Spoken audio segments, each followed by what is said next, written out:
Salut tout le monde, très urgent, très bonne nouvelle. Mais il y a aussi des complots en téléchargement contre l'AIS.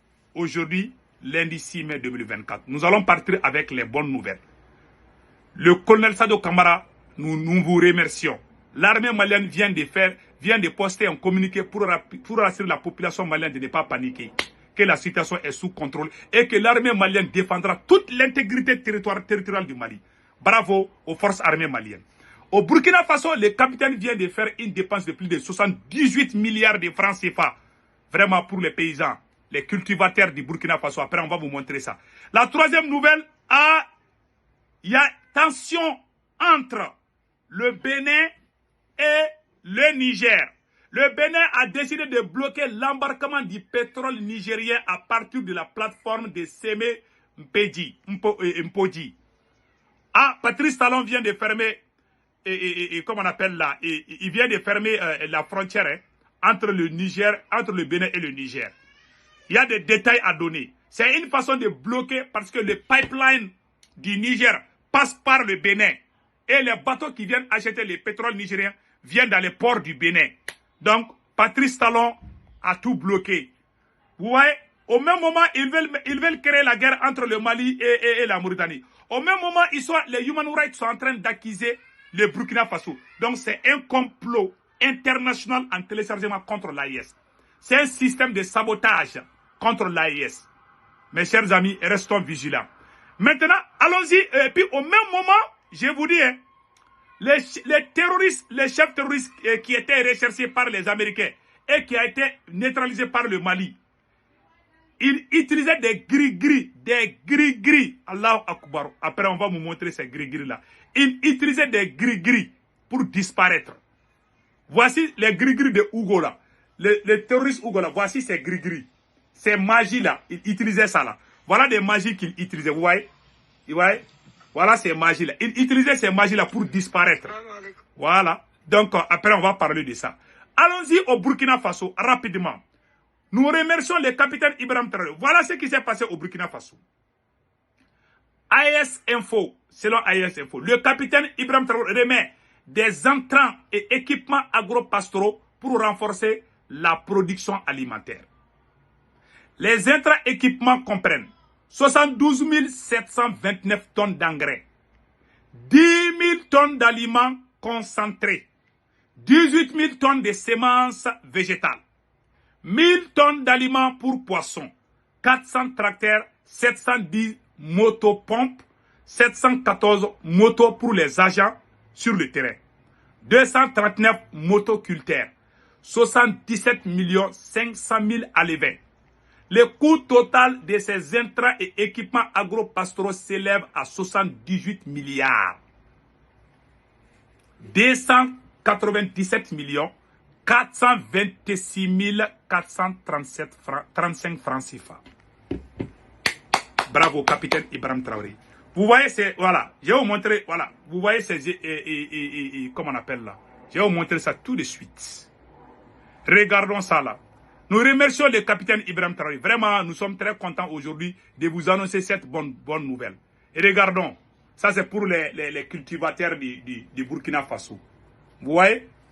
Tout ça là, c'est très bon. Maintenant, nous allons vous montrer, le capitaine est en train de tout expliquer ici. Donc, nous allons vous montrer tout de suite. Écoutons le capitaine Ibrahim Traoré.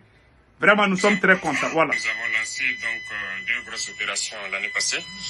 L'offensive agro-pastorale et aussi l'initiative présidentielle pour l'autosuffisance alimentaire.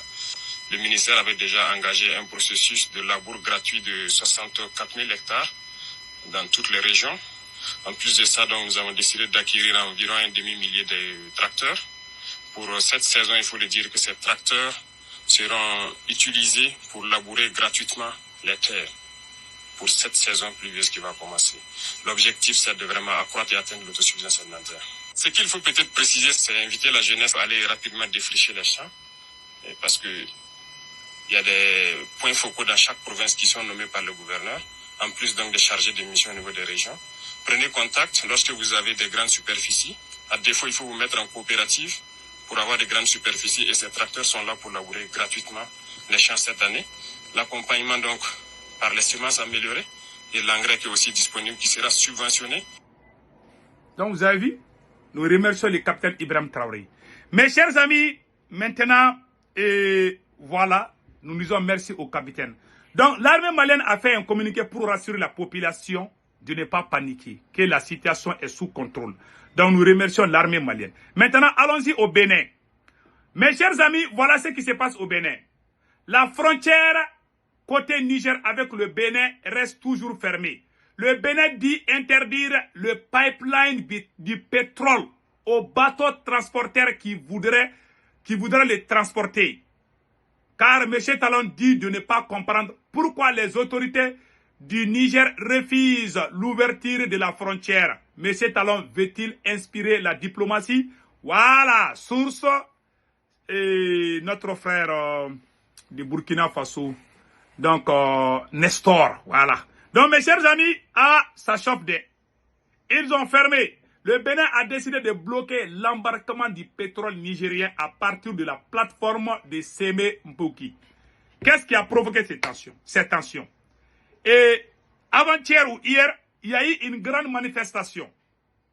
À la frontière, les Nigériens sont sortis pour manifester contre la base militaire française. Pourquoi le Niger refuse d'ouvrir sa frontière avec le Bénin?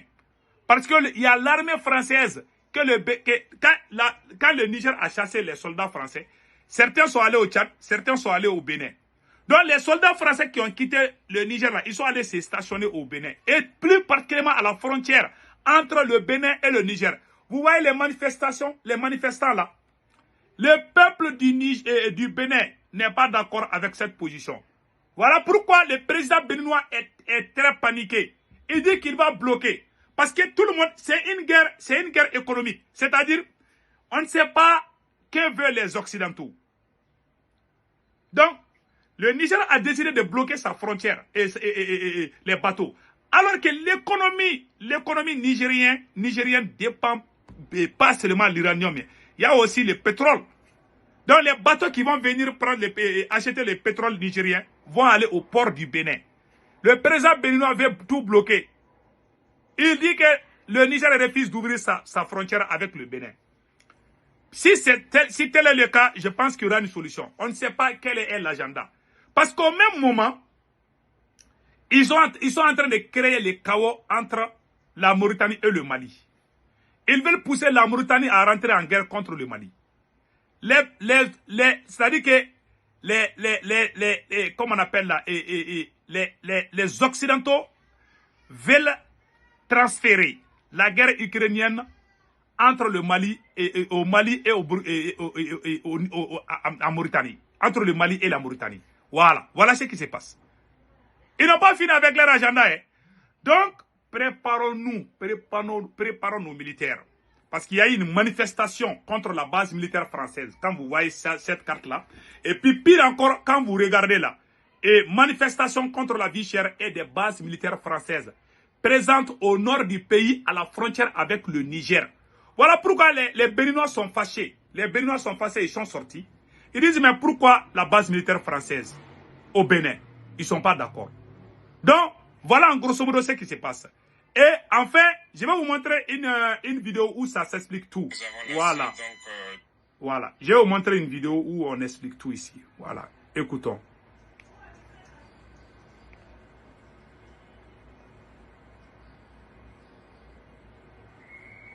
Écoutons.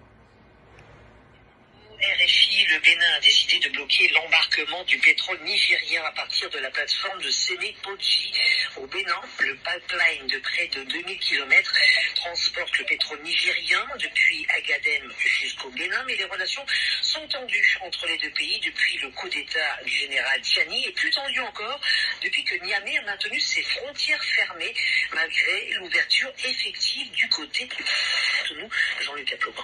La décision a été prise au plus haut niveau de l'État ce lundi 6 mai et notifiée à l'ambassadeur de Chine au Bénin et à la société de gestion du pipeline. Dans la pratique, le Bénin interdira ses eaux aux bateaux qui viendront pour embarquer le pétrole nigérien pour l'exportation, confie un proche du dossier. Voilà. Ouais. Que Dieu protège l'AES. Voilà tout ce qu'on peut dire. Mes chers amis, passez un excellent week-end. Ciao, ciao.